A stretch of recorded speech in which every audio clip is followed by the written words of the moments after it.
Good morning. Good morning. I'm very, very pleased to be with you today, especially after having had to cancel this twice this past summer due to unexpected health problems. My health is doing much better these days, and I appreciate very much your gracious response to my own illness and for your willingness to reschedule this event as you had. So you're accommodating me so well with schedule, and I very much appreciate that. Kathy Bullock, who directs our continuing education program for Muslim studies at Emmanuel College, asked me to pass her greetings on to many of you who might know her when she found out I was coming to spend the day with you. I'll use a few slides of PowerPoint this morning, but won't use it to highlight a whole lot of text. There's a saying around the University of Chicago Divinity School faculty that power corrupts, and PowerPoint corrupts absolutely. There's probably a good bit of truth to that, I think. I want to start this morning by emphasizing one item of difference that exists between the contexts of the U.S. and Canada. In the U.S., we know that God appears regularly in public life, even if usually in name only. My wife and I were returning from a family reunion by car a few springs ago when we stopped to eat. And here at the restaurant where we ate, we saw this phrase in the window, "One nation under God, indivisible," is quite clearly a part of this restaurant's front appearance. And as we back away, you can see it in the left window there. My wife and I only eat at the finest places when we're on the road. This is a broader shot of that restaurant. So in America, at least since 1967, since Robert Bellah wrote his famous essay on civil religion in America, scholars have tried to make sense of images like these in public places, on the windows of fast food restaurants and of course so many other locations, in every presidential address, "God bless America," these kinds of things. There's a tremendous irony at work, I think, in American life. The U.S. explicitly and constitutionally separates church from state, but the public rhetoric in America is more religious than a great many nations in the world. The constitutional guarantee to separate church from state does not guarantee the separation of religion from public life, nor, in fact, could it, because in America they're inextricably mixed, extraordinarily confusing, but there's little doubt that religion is very public in America and is present everywhere. Well, not too long after I moved to Toronto, there was a new ad campaign that began in the subways and on the city buses, and I'm going to show you a picture of that. "There's probably no God. Now stop worrying and enjoy your life." And when I saw that sign in the subway a month or so after I moved to Toronto, I looked up at it and I said, yep, I've definitely moved to a different country. This is the only mention of God that I've seen in public life in Canada for most of the period that I've been there. Why do I mention this difference between the countries? Since the 1960s, Canada has become a much more secular culture in many respects than the United States. It doesn't mean that people aren't religious in Canada. In fact, the religion in Canada is quite healthy and present. But there is, even in some sections of the country, a hostility toward religion that's currently playing out. Currently in Quebec, the premier and leader of the Parti Québécois has proposed a new charter of values that's designed to help the province, in her words, reach its goal of state secularism. She defines the charter as a unifying document, and the idea is to establish a duty of neutrality for anyone who works as an employee of the government in any form. So the charter would prohibit the wearing of religious symbols by those who work in any area of government service as a government civil servant. The proposal exempts elected politicians, provides opt-out possibilities for universities and hospitals, and then certain Christian symbols and rituals, such as that large crucifix that exists in the Quebec National Assembly, and the observation of Christmas, of course, are exempt due to the cultural heritage of the province, but that exemption, of course, only serves to privilege Christianity in many respects in Quebec. Small religious symbols like rings and earrings and pendants will be allowed, but more obvious items like wearing a turban or a hijab or larger pendants that represent religious significance will be absolutely prohibited in Quebec if this Charter of Values passes. Reaction to this bill has been rather divisive in Canada, and most politicians outside the governing party in Quebec opposed the proposal, and even the party's former premier has publicly repudiated this proposed charter, recently claiming that it goes too far. But in the wake of this proposal in Quebec, anti-Muslim sentiment and behavior has risen measurably. There have been several highly publicized incidents of verbal and physical harassment, particularly of Muslim women who are wearing the hijab. And the human rights coordinator at the National Council of Canadian Muslims noted the irony that's operating in Quebec. Presently, Quebec is obviously a cultural minority composed of a cultural minority itself in the nation of Canada, but here's an example of a cultural minority being terribly afraid of its own minorities.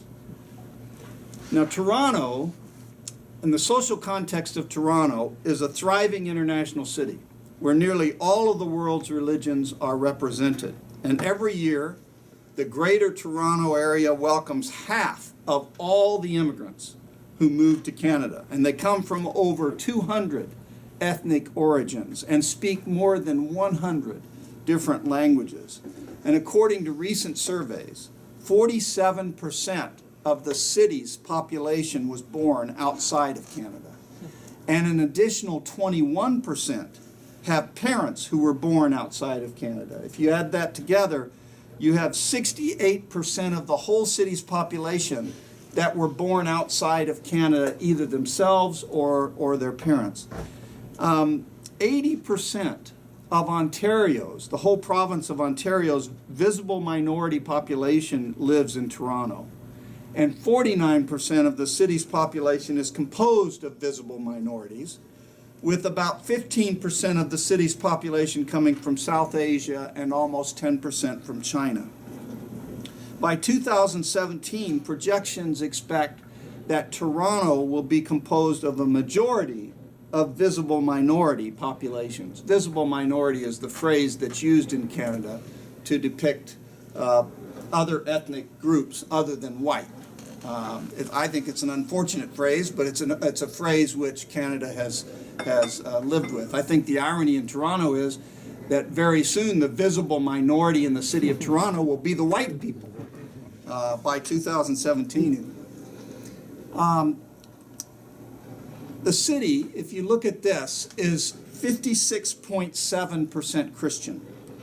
Muslims now make up 7.7% of the city's population, and about 5.9% are Hindu, 3% Jewish, 2.9% are Sikhs, and 2.3% are Buddhists, and 21.1% are of no religious affiliation. And of course, this category is growing dramatically across Canada and across the United States. Could you repeat the first two religious percentages? Christian and they're up there on the screen. Oh, yeah, sorry. 56.7% Christian and now 7.7% Muslim. Into 6% almost. Yeah. And in the 5-year period between 2006 and 2011, as this slide depicts, if you look at the lower left-hand corner, between those 5 years, Muslims represented 17.4% of all immigrants to Canada, 17.4%. The Muslim communities of Canada are, of course, nearly as old as Canada itself, if you count the nation as beginning in the 1860s with its constitution. The 1871 census found 13 Muslims. The first mosque appeared in Edmonton in 1938 when there were about 700 Muslims in the country. But Muslims did not begin to arrive in significant numbers to Canada until after immigration law changed in the late 1960s. And in 1970, just over 40 years ago, there were 30,000 Muslims in the entire country of Canada. Today, now I know these figures are small, but according to the 2011 census, there are now around 1,053,000 Muslims in Canada. You can see the figure down at the lower right. If you look at the figure right next to it on the left, that's the 2001 census. So 10 years ago, there were 579,640 Muslims in the country. So the Muslim population in the last decade alone has grown 81.8% growth. And it's expected to triple over the next 20 years to somewhere between 6.5 and 7% of the total Canadian population. So by 2030, it's to be about 7% of the total population in Canada. Already it's 7.7% of the Toronto population. That's a 183.1% increase in the next 20 years. In the U.S., however, the number is batted around, and nobody, you might know better than I, nobody really knows how many Muslims are in the U.S. You hear figures between 2 and 6, maybe now more than 6.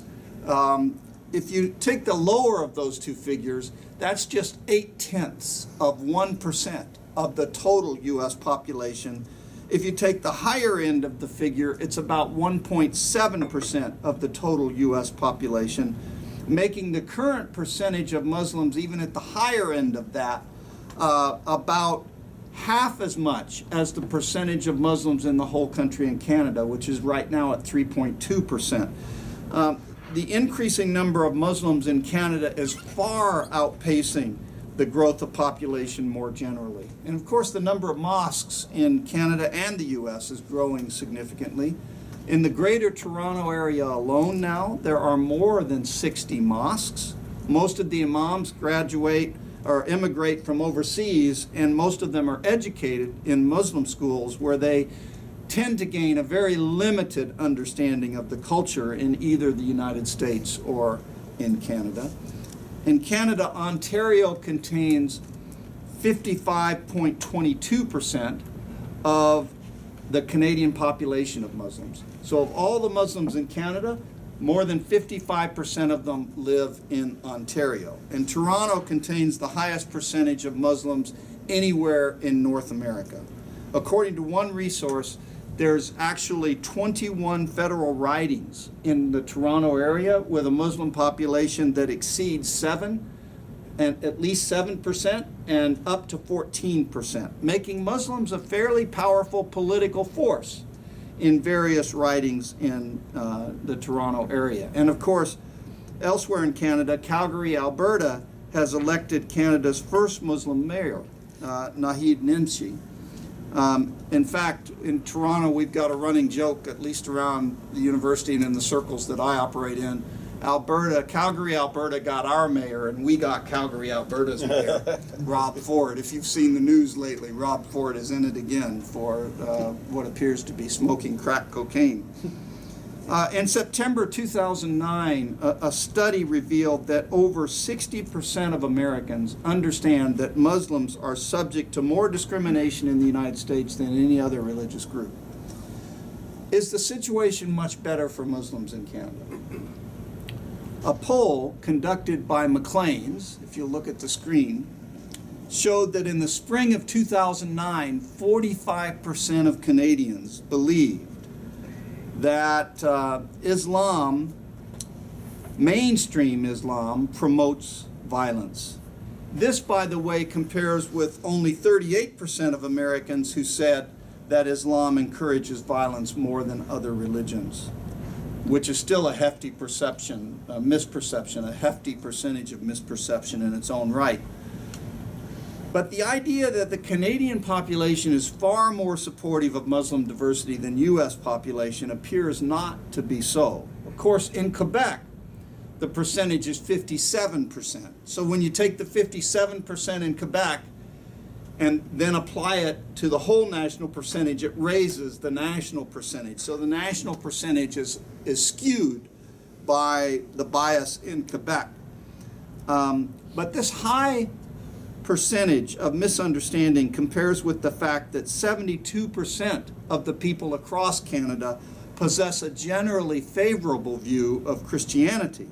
So in Canada, it's far easier to be Christian than it is to be Muslim. There's no doubt that members of minority faiths in Canada, like Islam, are not getting a fair shake by the majority.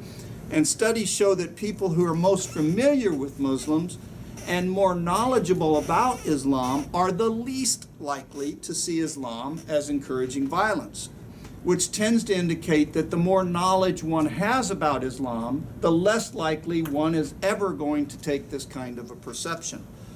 Discrimination in Canada may also contribute as one of the major reasons that Muslims have the second highest unemployment rate in Canada. 14.4% of the Muslim population is unemployed in Canada. And by the way, the most educated population among any of the religions in Canada is Islam. Muslims are more educated. More Muslims hold master's degrees in Canada than is true of any other religion. In September of 2013, last month, Angus Reid public opinion poll found that attitudes toward Islam have deteriorated across the country in the last 4 years. There's a growing level of mistrust of Islam. The way Canadians see other major religions, whether you're looking at Christianity or Judaism or Sikhs or Hinduism or Buddhism, did not change much in that same 4-year period. In 2009, 46% held an unfavorable view of Islam, but this year that percentage had risen to 54% holding an unfavorable view of Islam. By comparison, 39% of Canadians hold an unfavorable view of Sikhism, which is the next unfavorable rating in religions.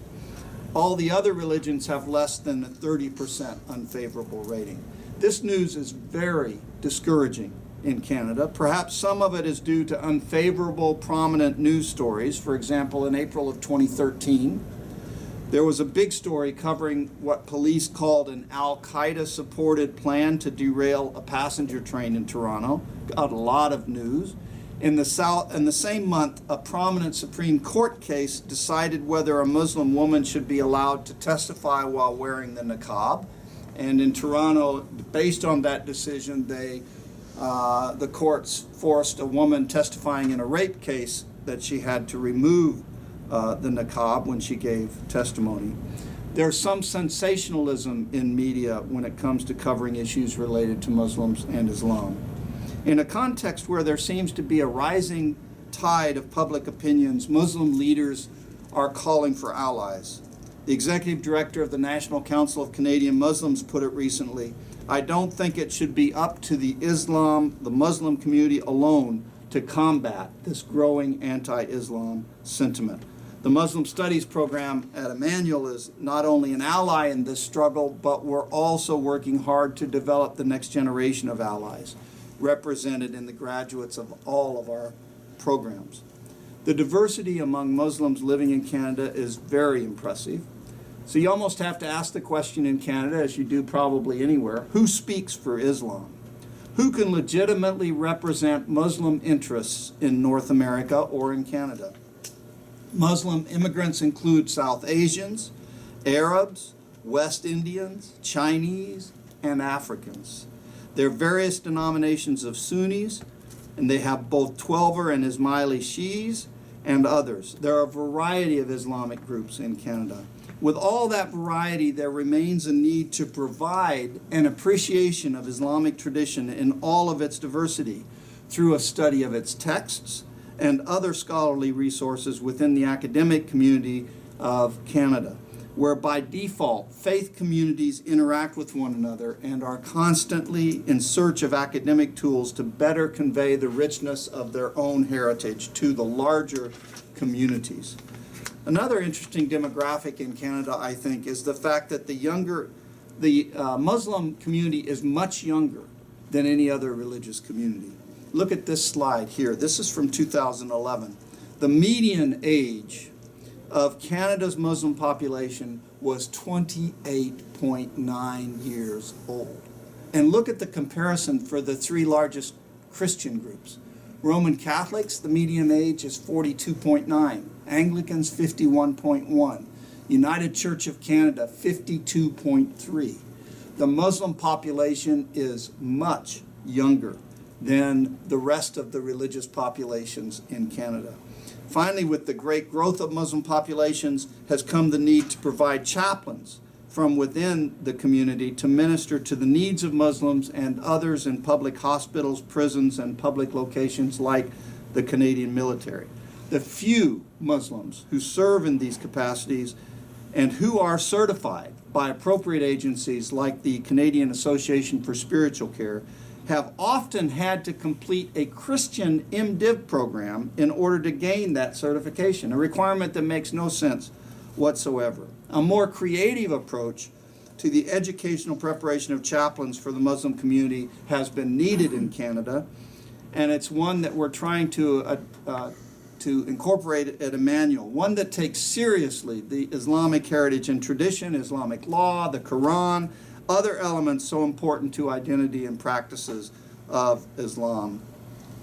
All of these realities, from the burgeoning population of Muslims to discrimination, even persecution suffered at the hands of majority populations in some areas, to the youthfulness of the Muslim population, to the kinds of education most imams receive before they serve Canadian mosques, to the difficulties encountered by those who seek to understand fully what it means to be both Muslim and Canadian, to the diversity of Islam in Canada, to the need for an educational program to meet the demand for Muslim chaplains. All these things provide rationalization for the program we've started at Emmanuel College. Writing about the McLean study, John Geddes said, "Perhaps a new generation of Muslim leaders, more attuned to Canadian sensibilities, can help bridge the obvious gaps in understanding."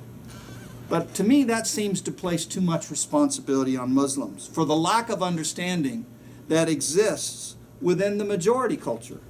Christians need to adjust their misunderstandings to the realities of what mainstream Islam actually teaches. And that means Christian communities must work more conscientiously to come into contact with those teachings and to understand them. These are all issues that have been raised as a background to our program. The college has been in close conversation with representatives from the diversity of the Muslim communities in Toronto. We seek to represent an intercommunal vision that's characterized by both intra-faith discussion between Muslims, and interfaith discussions between Muslims and other religions, that seeks to build upon the heritage of pluralistic impulses that have been long present in all the Abrahamic traditions with respect to their relations to other religions. There aren't very many models like this in North American theological education. The most important, of course, is the Hartford model through its Duncan Black Macdonald Center for the Study of Islam and Christian-Muslim Relations. And of course, the Macdonald Center is the country's oldest such center, and IIIT has been involved with Hartford quite early and supportive of those endeavors.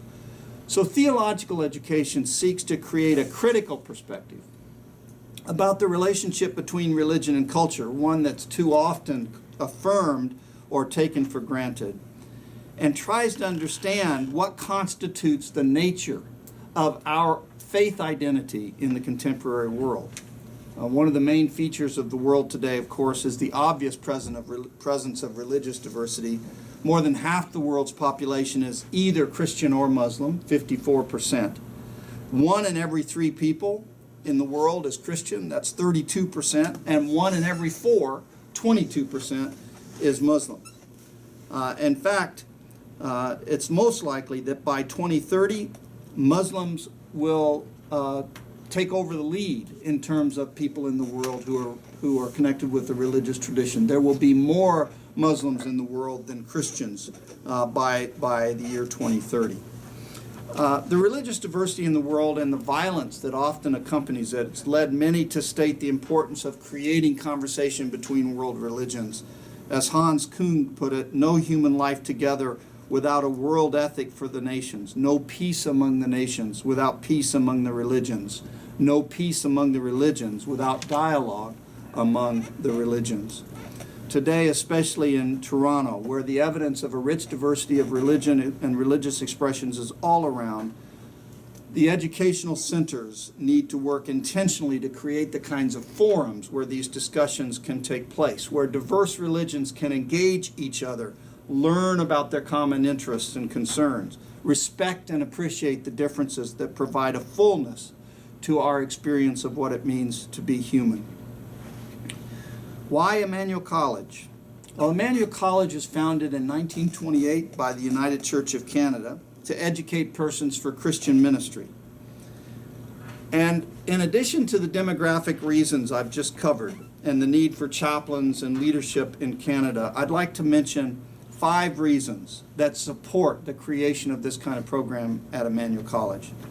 The first rationale rests in the theological commitment that's long been important to Christians who've identified with the United Church of Canada. That particular denomination in Canada has consistently sought ways to express interfaith dialogue, and most recently through a document entitled That We May Know Each Other, United Church-Muslim Relations Today. And of course the title of that document will not be unfamiliar to you. It's from Surah 49:13 in the Quran. O mankind, we created you from a single pair of a male and a female and made you into nations and tribes that you may know each other, not that you may despise each other. The United Church commitment rests in a Christian belief that no single religious tradition can speak with finality about matters of God or define spiritual truth or ultimate truth in a precise way for everybody else. As the book of Isaiah puts it, 55 verse 8, my thoughts are not your thoughts, nor are your ways my ways, says the Lord. The New Testament emphasizes in 1 Corinthians 13 that human beings are only able in human life to see in a mirror dimly. In the radical religious pluralism that exists in the world, it's important for Christians to affirm their belief in the historic freedom of God to speak to nations and peoples in whatever form God believes to be appropriate. The United Church has written and talks regularly about its belief that God is at work in Islam. Christians should regard, says the document, Muslims as neighbors, friends, and most of all as people whom God has called to faithfulness. So Emmanuel College is located in a denominational heritage that values Islam as a partner in conversation about what it means to be human. Secondly, the initiative at Emmanuel College is in keeping with the history of scholarship in the United Church of Canada and in the University of Toronto. Wilfred Cantwell Smith, you may have worked with Wilfred Cantwell Smith at McGill, well-known scholar dealing with the history of religion. Wilfred Cantwell Smith happened to be associated with the United Church of Canada. He also served as a member of the Emmanuel College Council during his retirement days when he moved back to Toronto. But he spent his career at both McGill and at Harvard and dedicated that career to the conversation between Christians and Muslims.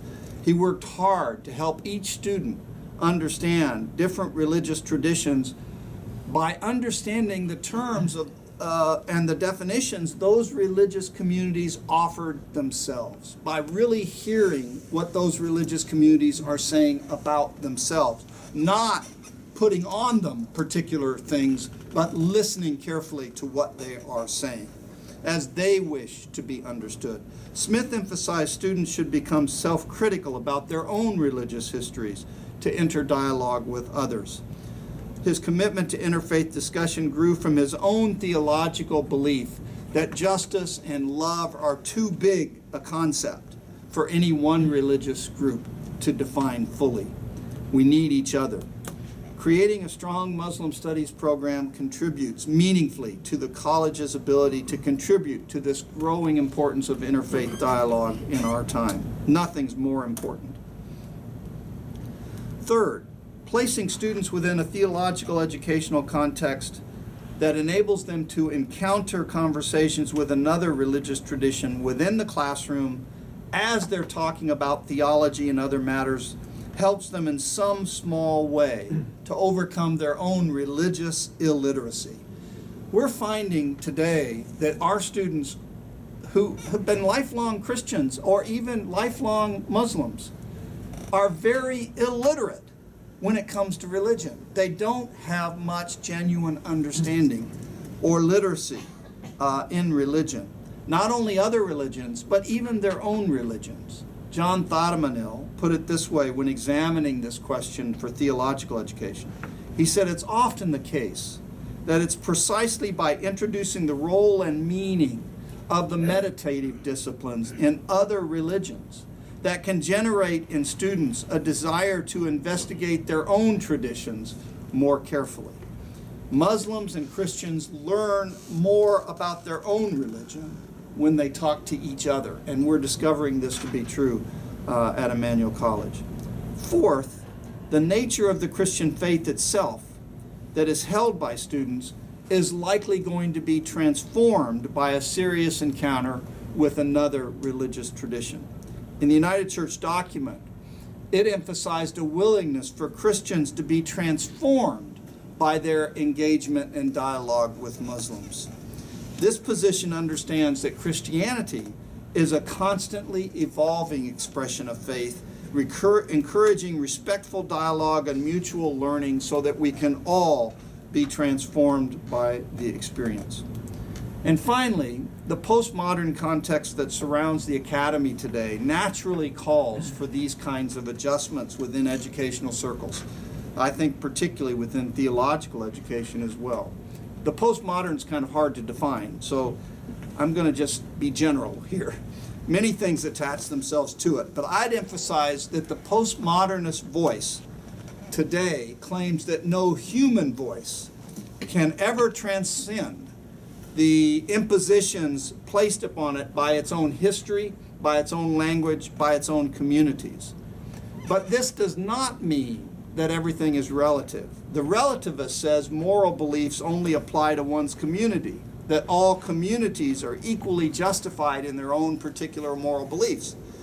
But Jeffrey Stout at Princeton, in his book Ethics After Babel, rejects relativism and has argued that no community in itself is likely to represent universal truth. But Stout makes a distinction between justification and truth. And I like this approach. Justification is relative. Truth is not.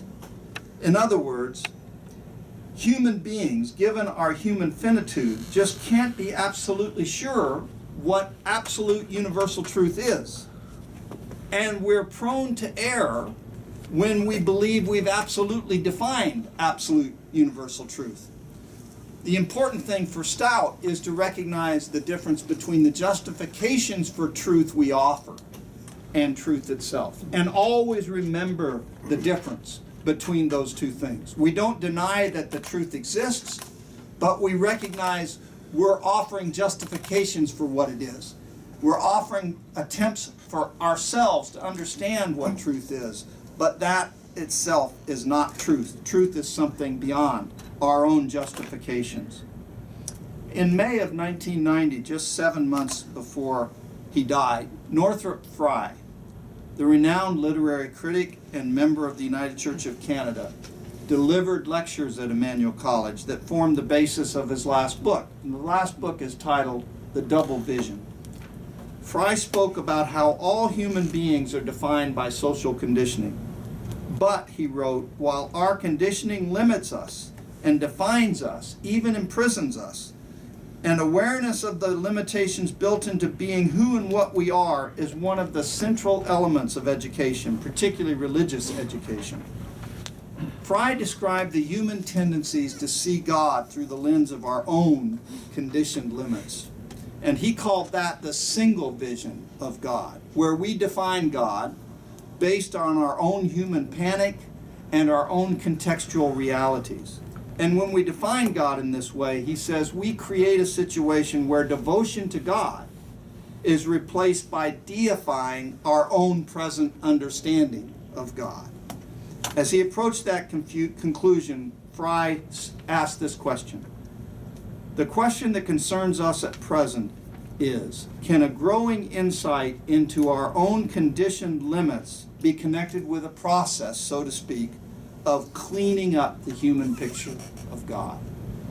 I believe that interfaith dialogue across religious traditions, is going to help us to clean up the human picture of God. As Muslim scholars and clerics and other intellectuals stated in The Common Word Between Us and You, the basis for peace and understanding between Christians and Muslims already exists.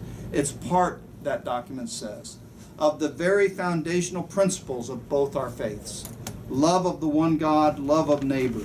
These principles are found over and over again in the texts of both Islam and Christianity. The unity of God, the necessary love for God, the necessary love of the neighbor is thus the common ground between Islam and Christianity. At Emmanuel, we're a theological school. So what we engage in is primarily a theological undertaking. We're located in the context of one of the top 20 research universities in all the world.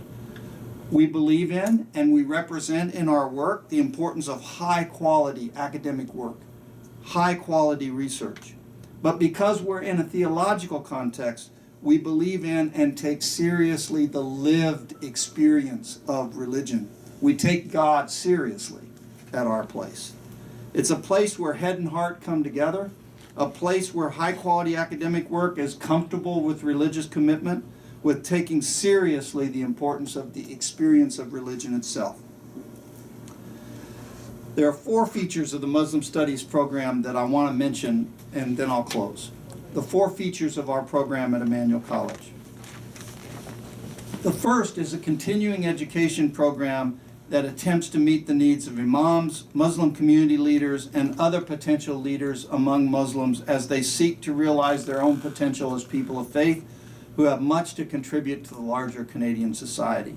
The second is a degree track within our existing Master of Pastoral Studies degree to provide Muslims with an opportunity to pursue a master's degree to support vocational goals related to social service involvements or to chaplaincies or to the delivery even of Friday sermons in the mosque. The third is a professorship in Islamic studies, so a full-time Muslim presence can be present within the academic community at Emmanuel and to serve to undergird the development of our program. And fourth, a component to welcome and support the prayer life of Muslim students and staff at the downtown campus of Emmanuel College. Now, I could go into detail on each one of these components, but I'm not going to do that. I'm going to skip all that. I do want to show you some slides of our building, and then I figure if you have questions about our program of any of those 4 phases, we can talk about them. So let me show you. This is actually the door to the Muslim chaplain's office, which we provide the office for the Muslim chaplain of the whole University of Toronto. This is a new chaplain in the university. The Muslim Students Association came to me about 2 years ago and said they wanted to raise money to hire a full-time Muslim chaplain at the University of Toronto. We have Christian chaplains of various types. The Buddhists and the Hindus and others have part-time chaplains. The Muslim students wanted a full-time chaplain at the University of Toronto. So a committee was put together, the money was raised, and Amjad Tarsin, who's a graduate of Hartford, is now the chaplain for Muslim students at the University of Toronto, and he offices in our building right across from our new prayer room and ablution facilities.